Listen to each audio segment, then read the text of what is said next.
The 1001 Arabian Nights, everyone knows it, everyone's heard it. It's pretty much become a staple in Middle Eastern mythology and folklore. However, its origins are mostly unknown, and its most distinctive characteristic is actually historically and factually incorrect. And our first step in clearing the air with this overly long, semi-historically accurate piece is by understanding what was happening during the time frame that it was written.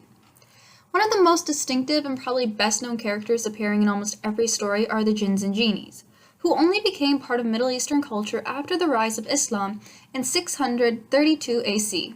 Now, this gives us a clue to our when, but our where is still under debate. Well, sort of. You see, in the first chapters of the 1001 Nights, we're told a brief story, which we'll cover later. Hold on a sec. This story has two important details. All you need to know about it for now is that there are two kings by the names of Shahrbaz, sometimes referred to as Shahriyar, and Shah Zaman, who are raised by an anonymous and unnamed father, whose only two characteristics are that he's from the Samanid dynasty, a dynasty of Persian Shahs ruling from 819 AC to 999 AC. They're technically known as the dynasty that rose ancient Persia back to empire status after the Arab and Muslim conquest, and also contributed to ancient Persia regaining its independence and winning back its culture and language, a bit with some help from Ferdowsi. Even today in Iran, they're still a very big deal. So, this actually gives us a where to our when, ancient Persia between 819 and 999. But wait, I hear you say, that doesn't really explain why the book was written in Arabic. For that, we need to widen our scope to the entirety of the Middle East and the rise of Islam. You see, just like how Latin was the language of the well-educated in Europe, Arabic was the educated and trade language spoken across the Middle East. All significant discoveries, manuscripts, books, and so forth and so on were written in Arabic. Although it's important to note that the Samanid Empire, the Persians had taken to using the Arabic alphabet to forge the new Persian alphabet and written language, with help from older manuscripts written during the time of the Sassanians. So, despite the author being Persian, the setting being the Samanid Empire, and the story literally saying that's taking place in ancient Iran, some people, most likely Europeans, took one look at the language and just assumed it must have been written in Arabia. That surprisingly happens a lot, even in modern times. Just to go off script really quick, I'm sorry that my voice sounds like a literal computer glitch. I am not used to talking, at all. So, now, back to our story. The time was 819 to 999 AC. The place, ancient Persia, currently known as the Samanid Empire. The main language is spoken, technically it was Persian, but officially recognized language was Arabic. It's complicated, this happens a lot, don't worry about it. Now, we can go back to our anonymous king and his two sons. Before he dies, he decides to divide the kingdom in a way that is totally fair and not biased at all. He didn't have favorites, guys. I cannot stress this enough. So he gives the entire kingdom to his eldest son, Shahrbaz, and gives teeny tiny little Samarkand, it wasn't really that tiny, but I mean, compared to an entire kingdom, it's pretty tiny, to his youngest son, Shahnamaz.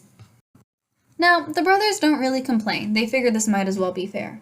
Way to go, boys. Now, if only every other prince felt this way. Flash forward some 20 years, and the boys are doing pretty good for themselves. They're both married, and they've both been able to conquer some new land for their respective kingdoms. It's then and there that Shahrbaz figures he might as well call up his brother and arrange a playdate, since they haven't seen each other in some time. And Shah Zaman agrees, unsurprisingly. Now, it's important to note that Shah Zaman, despite being king of Samarkand, is a rather simple man. He has a semi-big house, not really a castle, a loving wife, and despite being rich, he tries to share his wealth amongst the people.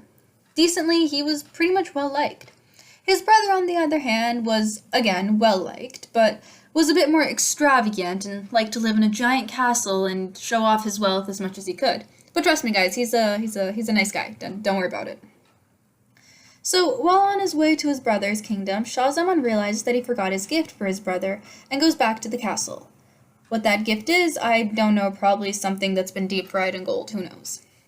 While he sneaks back into the castle to retrieve the gift, he realizes that his wife is getting rather intimate with one of the servants. Out of rage and spite, Shah Zaman leaps out from behind the curtains and beheads them both. Now thoroughly satisfied with his revenge, Shah Zaman picks up the gift, hops back on his camel, and is off to his brother's house. As he arrives, he's suddenly stricken with the realization that that was his wife he just murdered, the love of his life, the fire of his loins, and all that lovey-dovey stuff. But his self-inflicted hell is cut short when his brother bursts through the doors with a large greeting party and is prepared to start the celebration of his brother visiting. The following days are filled with partying and feasting, All while Shahrbaz is partying and living the life, Shah Zaman sinks back into his depression and contemplates his life without his waifu. On the fourth day of Shah Zaman's visit, Shahrbaz, having just noted his brother's sadness, decides that he has to do something about it, and confronts him about why he's dampening the celebrations with his foul mood. Shah Zaman doesn't say anything, and his brother is all like, "I know what'll cheer you up, taking the life of unsuspecting animals and then having a party outside." Hunting was a big cultural aspect back then. I don't really see the appeal. So the next day, the brothers and all of Shahrbaz's servants head over to the hunting grounds to shoot some poor unsuspecting animals. While his older brother is out chasing some deer or moose or something, Shah Zaman sits around pouting until he notices an odd gathering by the lake. He sneaks closer to get a peek and realizes that his brother's wife, Khatun, which literally translates to Lady of High Status, is flirting with one of the servants. Now, this scene actually lightens Shah Zaman's mood, and for the following week, he's actually quite gibby, figuring that having a cheating wife actually runs in the family. He participates in all the partying and feasting up until Shahrbaz decides to confront his brother and ask what's up with his sudden lighthearted mood. Wanting to hurt his dear older brother's feelings, Shah Zaman decides not to tell Shahrbaz anything. But Shahrbaz's consistent pestering eventually wears down the younger brother, and he breaks down and tells him everything. He confesses that he killed his wife and her lover, and that the guilt has been wearing him down. He then tries to get out of telling his brother the second part, but eventually gives in and confesses everything he saw by the lake. Now, Shahrbaz loves Khatun a lot and doesn't believe anything his brother is saying. But Shah Zaman, not wanting to be branded as a liar, decides to hatch a plan and catch Khatun in the act. The plan is simple. The brothers will pretend to go hunting but duck out at the last minute and re-enter the castle, staking out outside of Khatun's room to see if they can catch her doing anything suspicious. The next day they do exactly that, and sure enough, Khatun enters her room with an unknown man, who Shahrbaz later realizes is his most trusted servant. This time, it's Shahrbaz's turn to be outraged and jump out from behind the curtains and kill everyone in the room. But unlike his brother, Shahrbaz isn't happy with his revenge, and he throws a tantrum, loudly declaring that he quits, grabs his brother, and books it out of the castle. As the two brothers leave the castle, Shahrbaz decides to give Shah Zaman some brotherly advice, and that's that they both suck at being king and have no right to the throne. He then proudly declares that they shall become desert wanderers, and the two head off to the city gates. Now remember, all of this is because their wives cheated on them. There's really no other thing proving they were bad kings. But before they reach the city gates, Shahrbaz looks around town and realizes that these poor peasants have it way harder than he and his brother do. So he decides not to quit as king and heads back to the castle. With his new plans of becoming a desert wanderer swept under the rug, Shahrbaz goes off to sit on his throne and passes a new law. His new law is that he shall marry a new woman each night and have her beheaded in the morning. This way, his new wife doesn't have a chance to cheat on him. Obviously, the entire castle is horrified by this new declaration, so they decide to do as he says, as to not be beheaded themselves. Oh, and if you're wondering, Shah Zaman already headed back to his castle to, ponder in self-pity or something. 3 years pass since the new law has been implemented, and as you can imagine, there are some minor consequences.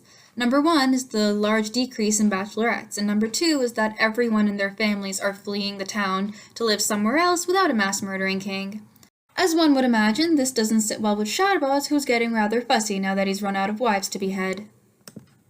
Shahrbaz has a vizier, named Jafar, or Jafar. Not the evil Aladdin kind. This guy's a relatively nice guy. His main job is to stop Shahrbaz from doing anything too extreme and crazy, and he's failed at that one simple task.